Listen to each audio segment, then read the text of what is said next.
खरंच कोण केला म्हणजे नेमकं तरी काय काय हो? होऊन गेला त्रेतायुग होऊन गेला म्हटलं भारत त्रेतायुग. त्यानंतर झालं म्हटलं सत्ययुग बर. सत्ययुगामध्ये ही सत्य कहाणी महाराज आहा. सूर्यवंशामध्ये बर. दशरथ राजाच्या पोटी जन्म घेतला प्रभू रामचंद्रानी.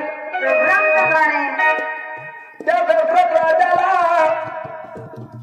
अयोध्येचा राजा म्हणून ओळखलं जात होता महाराज. ओळखलं जात होतं. त्या अयोध्या नगरीमध्ये बर. तो दशरथ राजा आहा. राजवैभव बघू लागला बघू लागला. आणि त्या राजा दशरथाला 3 राणी होत्या महाराज. 3 राजा होता. मोठी ती सुमित्रा, सुमित्रा, कौशल्या कौशल्या आणि कैकेयी. आणि कैकेयी. मोठी ती कौशल्या, नंबर 2 ती सुमित्रा आणि सगळ्यात लहानी ती जी आहे कैकेयी. त्या कौशल्या मातेच्या पोटी प्रभू रामचंद्राने जन्म घेतला घेतला असताना आणि कैकेयी पोटी भरत. पुढे काय झालं महाराज? काय करतात? ते प्रभू रामचंद्र भगवान लहानचे मोठे दिवसाला वाढू लागले वाढू लागले. आणि असं करता करता लग्नाच्या वयामध्ये आले महाराज. लग्नाच्या वेळामध्ये आले. इकडं जनक राजाची कन्या सीताबाई आहा.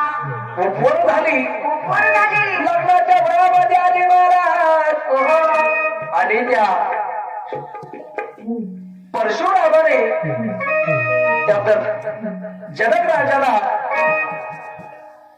भगवान शंकराचं गांडीव धनुष्य दिलं होतं आणि ते शीतल स्वयंवरामध्ये पण ठेवला होता. तो पण या धनुष्याला प्रतीच्या चढवणार.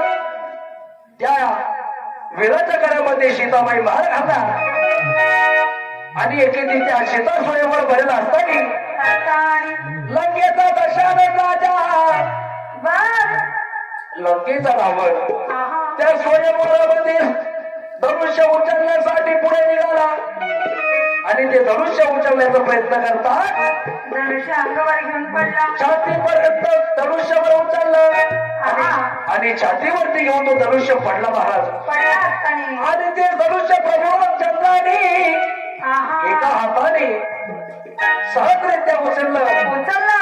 आणि त्या प्रभू रामचंद्राच्या गळ्यामध्ये सीताबाईने मार घातली महाराज. मार घातली. आणि त्या रावणाचा अपमान झाला. रावणाचा अपमान झाला. त्या रावणाला तो अपमान सहन झाला नाही. सहन झाला नाही. म्हणून तो खाली मागे राहून अपमान सहन करतो. लंकेचा दशानन रावण लंकेला गेला आणि त्याच्या डोक्यामध्ये एकच स्पीड झालं की मी या शेतीला पळवून देणार. तरमील नावाचा रावण. रावण. इकडे काय झालं महाराज? काय झाला? प्रभू रामचंद्राचा विवाह झाला विवाह झाला. आणि प्रभू रामचंद्राला दशरथ राजाने गादीवरती बसवलं बसवला. आणि ते कैकेयीला सहन होईना. सहन होईना. कैकेयीची दासी ती मंतरा. मंतरा. त्या मंत्रा दासीने कैकेयीला कळवली. कळवली. कळवलं हे कैकेयी आहा.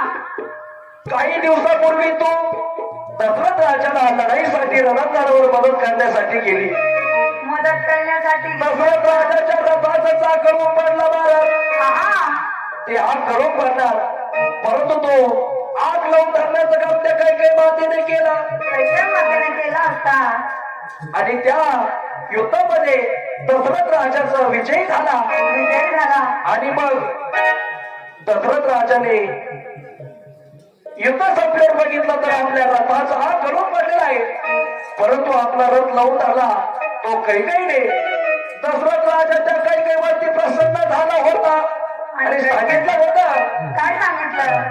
कैकेयी तुला काय माझ्याकडनं वर मागून घ्यायचं तू मागून घे. आहा. आणि त्या कैकेयीने सांगितलं होतं हे प्रभू हे दशरथ राजा योग्य वेळ येईल तेव्हा मी माझं वर नक्कीच मागून घेईल. मागून घे. आणि ती योग्य वेळ बघून त्या मंत्रादासीने कैकेयीला कळवली. हे कैकेयी आता ती योग्य वेळ आहे. बर. राजा दशरथाला पण मागून घ्यायचा, माझ्या भरताला गादीवरती बसवा आणि रामाला वनवासाला पाठवून द्यावा. प्रभू रामचंद्राला 14 वर्षाच्या वनवासाला पाठवा. आणि ठरल्याप्रमाणे त्या कैकेयीच्या डोक्यामध्ये ती युक्ती पटली आणि त्या दशरथ राजाला कळवलं, हे दशरथ राजा, मला बाकीचं माहित नाही, माहित नाही. माझं वर आता मला पाहिजे इथे योग्य वेळ आहे. माझ्या भरताला गादीवरती बसवा आणि प्रभू रामचंद्राला 14 वर्षाच्या वनवासासाठी पाठवा. पाठवा. नाविला झाला. पूर्वीचे पुरुष होते महाराज, जान जायला की वचन न जाय. वचनाला पट्टाला लागून देण्यासाठी आहा. प्रभू रामचंद्राला दशरथ राजाने बोलून घेतलं आणि घडलेला वृत्तांत सांगितला. सांगितला त्या प्रकार प्रभू रामचंद्राने सहज तो स्वीकार केला, स्वीकार केला. वडिलांची आज्ञा मानून घेतली आणि तो 14 वर्षाच्या वनवासासाठी जायला निघाला. पण त्याच्या बरोबर लक्ष्मणही निघाला. आणि सीतामूर्ती, माझा स्वामी जर 14 वर्षाच्या वनवासासाठी जात असेल, माझा स्वामी जर अरण्यात फिरत असेल, तर मला हे राजवैभव काय कामाचं? हे राजवैभव नको, मी माझ्या स्वामी सोबत जाणार. वनवासामध्ये जाणार. आणि पुढे तो प्रकार कसा झाला महाराज? कसा झाला? पुढे त्या रामाचा आणि सीतेचं एकमेकांमध्ये अंतर कसा पडला आणि त्या लक्ष्मणाने प्रभू रामचंद्राची सहाय्यता कशी केली, कशी केली? या कोटीला गाण्यामधून सांगितलेलं आहे. सांगा.